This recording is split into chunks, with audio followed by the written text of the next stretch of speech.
Welcome to All About Articulation, where we do a deeper dive into the articulation and only the articulation of some of your favorite action figures while glossing over things like sculpt, paint apps, accessories, character history, because I suck at that. And there are already so many great reviewers on YouTube who do that already. And I don't want to waste your time. So today is the Hasbro Marvel Legends 1/12 6-inch scale Nightcrawler from the Wendigo? Yeah, from the Wendigo Build-A-Figure wave. There you go. I'm going to do a review on him in a little bit, but we'll keep him in the back for now, because today's just about Nightcrawler. Kurt Wagner. Quick thoughts right off the bat. Yes. This guy is, for articulation purposes, he's amazing. For articulation purposes, in a domestic, American, mass-produced action figure line that's not, SH Figure Arts or like Mafex, this is a great figure. Great figure. I would put him right up there with, say, like Pizza Spidey as maybe one of my go-to Marvel Legends figures to use as a model for my artwork. He could hit every pose, and you're going to see why in a second. All right, but first, let's do a quick height measurement. He stands about just under 6 1/4, or I don't know, how would you say that? Is he just over 6 inches? Or is he just under 6 1/4? I would say he's just over 6 inches. With a little bit of that spiky of the hair, he clears 6 inches, right? Okay. And his wingspan, first of all, his hot tub pose, look how far up that goes, pretty good. He goes way above 90 degrees. He does have these shoulder extensions here. That's very soft, very pliable, so that's not going to get in the way. And his wingspan, if I may, let me just straighten that out, is, I would say, just a tad over 6 inches. So his wingspan and his height is very similar. Very Vitruvian man, if you will, for those of you Leonardo da Vinci fans. Alright, so we're going to go top down, head, looks all the way up, fantastic, love that. Goes all the way down, really, all the way down, again, fantastic. Let me get some more light up in here. Yeah, cool. Okay, and we all know that it goes all the way around. He gets a little bit of a head bob, not too much. Like I said, shoulders go all the way out, bicep swivel, double jointed elbows. He goes really far down. The range is excellent. I would say that's even beyond 45. That's almost 30 degrees he can bend. And you would expect that because this is Nightcrawler, all right? He's a guy that I constantly refer to. Him and Spider-Man are the two, I think, characters that I refer to the most in terms of characters who their action figures require a high level of articulation.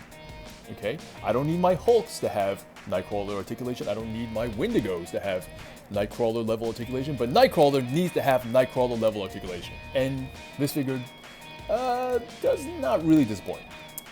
As you have seen from the upper part of the body, he gets all the way down that far.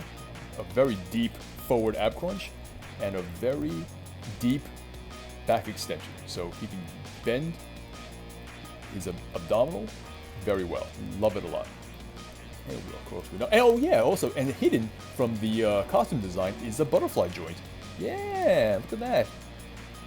Nightcrawler gets some butterfly joints. Although it's like, part of the problem is that, so his costume does get in the way. It doesn't get too much in the way for his shoulder movement, but it does, but because that's I guess the furthest end of it, so you can have it a little bit more flexible. But here, down here, where it has to be a lot more rigid, because there's a lot more connection points, it's a lot more sturdy here and here, and here and here. And what does that mean? It means that the butterfly joints are heavily restricted. So, for all intents and purposes, he doesn't have butterfly joints. Yes, he does, but it's barely usable. So just keep that in mind.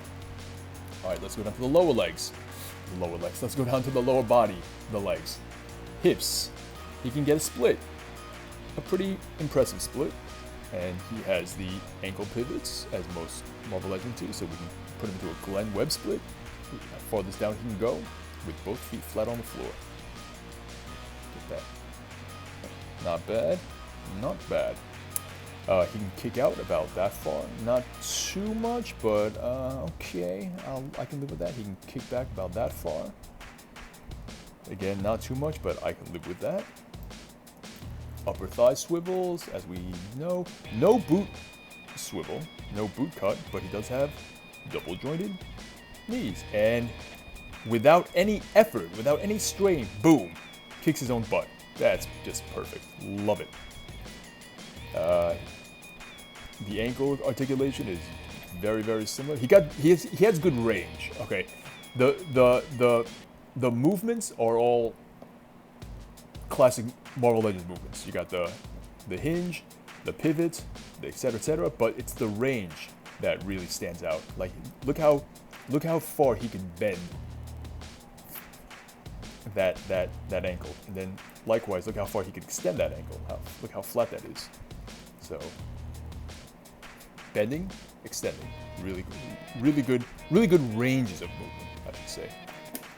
And then he could, of course, hit just a litany of poses, just unbelievable. I was playing around with them the other day, and I was just like amazed at all the different poses he could do. I put him into a really good one. I don't even know if I can repeat it. But yeah, he's like a ballerina slash figure skater. I mean, he's so acrobatic, and his figure adequately reflects that. If there's one minor issue that I would have is the butterfly joints are hindered, and the tail. Oh, if this was a bending, it's flexible and it swivels, so that is good, and it bends to certain degrees. If you want to like have him sort of hold his own tail, you know, that's always possible. But it doesn't bend. It doesn't bend and stay bent. That's the issue. So overall, really good figure, really well articulated, and I recommend him for any artists out there who wants to pick up an action figure model. All right, that's it.